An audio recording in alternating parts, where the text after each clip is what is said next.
Hello दोस्तों, मैं पंकज कुमार आज आपको रामायण की 21 सीख बताऊंगा जिन्हें अगर आप अपने जीवन में अपनाएंगे तो आपके जीवन के सभी दुख खत्म हो जाएंगे और आप बड़ी सी बड़ी सफलता को बहुत ही आसानी से पा सकेंगे। तो दोस्तों चलो शुरू करते हैं आज की वीडियो। सीख नंबर 1, भगवान श्री रामचंद्र जी कहते हैं कि हमेशा सत्य की जीत होती है। चाहे झूठ कितना ही बड़ा हो, चाहे सत्य कितना ही कमजोर लग रहा हो, लेकिन सत्य अपनी ताकत दिखा देता है और झूठ बहुत फीका पड़ जाता है। सत्य सामने आ जाता है और झूठ हार जाता है।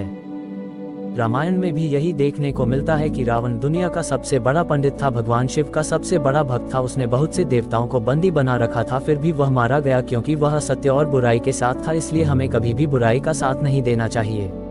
सीख नंबर 2, रामायण की अगली सीख हमें बताती है कि हमें अपने जीवन के गुप्त राज किसी को भी नहीं बताना चाहिए, क्योंकि जब भगवान रामचंद्र जी रावण से युद्ध कर रहे थे तो उसे मार नहीं पा रहे थे, किंतु विभीषण ने रावण की मृत्यु का राज रामचंद्र जी को बता दिया, तब जाकर कहीं रामचंद्र जी रावण का वध कर सके। अन्यथा रावण का वध करना सरल नहीं होता, इसलिए किसी को भी अपने जीवन के राज नहीं बताना चाहिए। सीख नंबर 3, रामायण की अगली सीख हमें बताती है कि हमें अपनी इच्छाओं पर नियंत्रण रखना चाहिए, क्योंकि जैसा दिखाई देता है वैसे हमेशा होता नहीं है।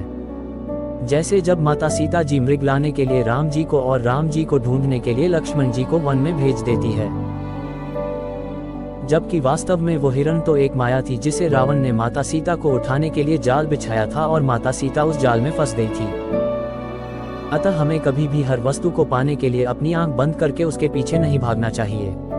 सीख नंबर 3, रामायण की अगली सीख हमें बताती है कि हमें खुद पर और अपनी शक्तियों पर घमंड नहीं करना चाहिए, क्योंकि घमंड मनुष्य के विनाश का कारण बनता है। जैसे रावण के घमंड के कारण वह भगवान रामचंद्र जी के शरण में नहीं आया और परिणाम ये हुआ कि रावण को अपने परिवार सहित खुद का विनाश भी देखना पड़ा। अतः हमें जीवन में कभी भी घमंड नहीं करना चाहिए। सीख नंबर 4, रामायण की अगली सीख हमें बताती है कि हमें कभी भी बुरे लोगों के साथ नहीं रहना चाहिए।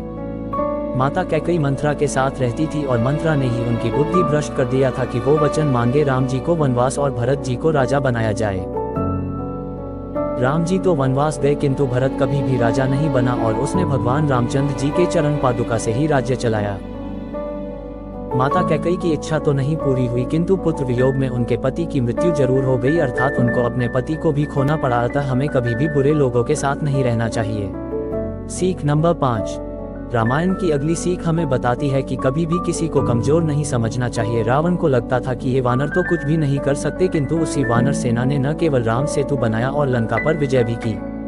सीख नंबर 6, रामायण की अगली सीख हमें बताती है कि बुरे के साथ बुरा करना गलत नहीं है। जैसे भगवान रामचंद्र जी ने बाली का वध छुपकर किया था और कहा था कि यदि धर्म के लिए आपको कभी कुछ छल करना भी पड़े तो वो भी धर्म है, इसलिए धर्म के लिए बुरे के साथ बुरा करना बिल्कुल भी गलत नहीं है। सीख नंबर 7, रामायण की अगली सीख हमें बताती है कि मित्रता हमेशा ऐसी करो जो आपके बुरे समय में साथ दे, ना कि साथ छोड़कर चली जाए। जैसे रामचंद्र जी और सुग्रीव जी की दोस्ती है।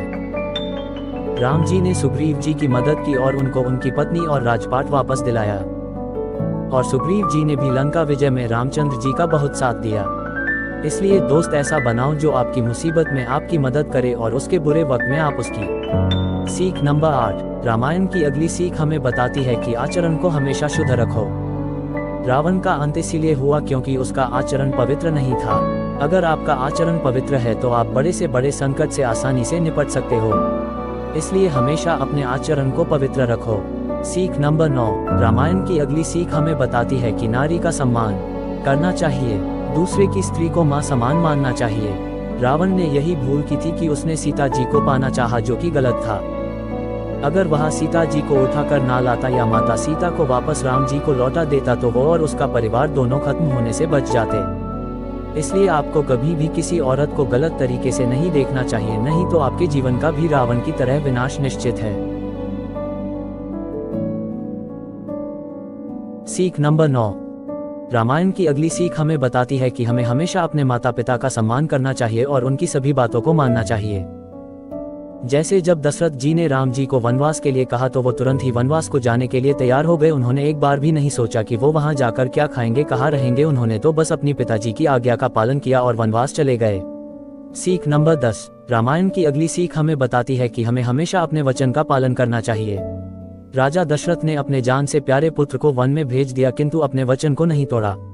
सीख नंबर 11, रामायण की अगली सीख हमें बताती है कि स्त्रियों को पति के लिए सब कुछ त्याग देना चाहिए। जैसे माता सीता ने राजमहल का त्याग कर अपने पति भगवान रामचंद्र जी के साथ वनवास को चली गई थी, उसी प्रकार स्त्री को धन का मोह छोड़कर हमेशा अपने पति का साथ देना चाहिए। सीख नंबर 12। रामायण की अगली सीख हमें बताती है कि हमें अपने भाई का हमेशा साथ देना चाहिए। जैसे लक्ष्मण जी ने कभी भी भगवान रामचंद्र जी का साथ नहीं छोड़ा और कुंभकर्ण ने तो अपने भाई रावण के लिए जान दे दी किंतु रावण का साथ नहीं छोड़ा। सच्चा भाई तो वही है जो अपने भाई की हर मुसीबत में साथ दे, लेकिन आज भाई ही भाई की जान का दुश्मन बना हुआ है थोड़ी सी संपत्ति के लिए। सीख नंबर 13। रामायण की अगली सीख हमें बताती है कि हमें ज्ञान किसी से भी मिले उसे स्वीकार कर लेना चाहिए। जैसे रावण की मृत्यु के समय भगवान रामचंद्र जी ने लक्ष्मण को रावण से ज्ञान के लिए भेजा था। सीख नंबर 14। रामायण की अगली सीख हमें बताती है कि हमें किसी भी काम को कल पर नहीं टालना चाहिए। रावण ने अपनी मृत्यु के समय लक्ष्मण से कहा था कि यदि मैं पहले ही श्री राम के शरण में आ गया होता तो मेरा और मेरे कुल का विनाश नहीं होता।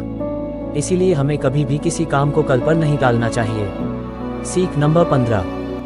रामायण की अगली सीख हमें बताती है कि हमेशा विनम्र बनकर रहो। जब भगवान रामचंद्र जी ने हनुमान जी को माता सीता का पता लगाने भेजा था, तब अगर हनुमान जी चाहते तो उसी समय रावण को खत्म करके माता सीता को वापस श्री रामचंद्र जी के पास ले आते, परंतु उन्होंने ऐसा नहीं किया।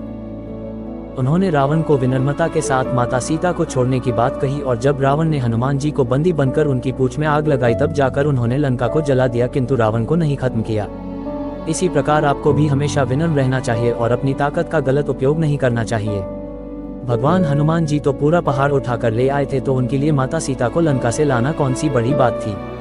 सीख नंबर 16। रामायण की अगली सीख हमें बताती है कि निजी स्वार्थों से कहीं ज्यादा बड़ी है आपकी जिम्मेदारियां। भगवान श्री राम को पुरुषोत्तम इसलिए कहा जाता है क्योंकि उनसे उत्तम कोई और पुरुष नहीं है, और जब वह खुद इतने उत्तम हैं तो फिर भी उन्हें रामायण के अंत में सीता माता को क्यों छोड़ना पड़ा और सीता माता को जंगल में निवास करना पड़ा, क्योंकि भगवान रामचंद्र जी का मानना था कि राजा और रानी वो होते हैं जिन पर उनकी प्रजा भरोसा करें, जिन पर बिल्कुल भी संदेह ना करें, बिल्कुल भी संकोच ना करें।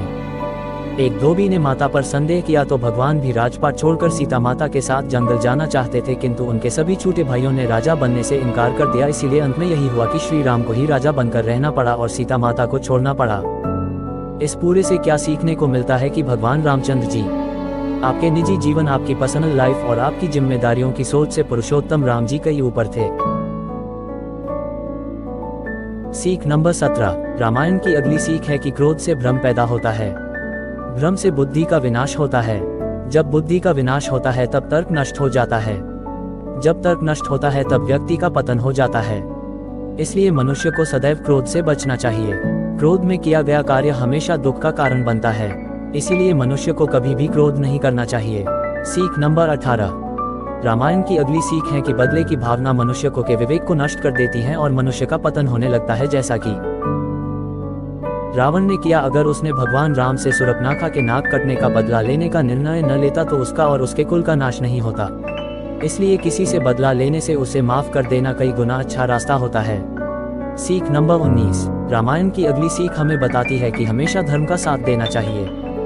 धर्म के लिए अगर अपनों को भी छोड़ना पड़े तो जरूर छोड़ दो, जैसे श्री विभीषण जी ने रावण को त्याग करके मेरी शरण अर्थात धर्म के मार्ग पर आ गए थे।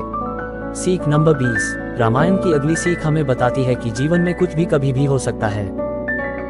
जैसे भगवान रामचंद्र जी का सुबह राज अभिषेक होने वाला था, किंतु सुबह अयोध्या वासियों ने क्या देखा कि राम जी तो वनवास जा रहे हैं, अर्थात सुख और दुख एक ही सिक्के के दो पहलू हैं जो किसी भी समय बदल सकते हैं। इसीलिए हमें कल के बारे में सोचकर चिंता नहीं करनी चाहिए। सीख नंबर 21। रामायण की अगली सीख हमें ये बताती है कि संघर्ष किए बिना कोई भी महान नहीं बन सकता है, चाहे वो भगवान ही क्यों न हो। भगवान रामचंद्र जी को भी 14 साल का वनवास काटना ही पड़ा और अनेक दुखों और कष्टों को सहना पड़ा। अतः इस दुनिया में कोई भी मनुष्य कर्म और संघर्ष से नहीं बच सकता है। हमें संघर्ष को अपने जीवन का आनंद मानकर उसको करते रहना चाहिए, तभी हमें सफलता मिलती है। तो दोस्तों, दुनिया की सबसे पवित्र ग्रंथ रामायण की ये 21 सीखों को अगर आप अपने जीवन में अपनाते हैं तो भगवान रामचंद्र जी के आशीर्वाद से आपके सभी दुख दूर हो जाएंगे और आप जो भी पाना चाहते हैं उसे जरूर हासिल करेंगे। मुझे उम्मीद है कि आपको आज की यह वीडियो अच्छी लगी होगी। प्लीज आप सभी लोग इस चैनल को सब्सक्राइब कर दो ताकि आपके जीवन को बदलने वाली ऐसी ही वीडियोस मैं आप लोगों तक पहुंचाता रहूं। जय श्री राम एंड हर हर महादेव।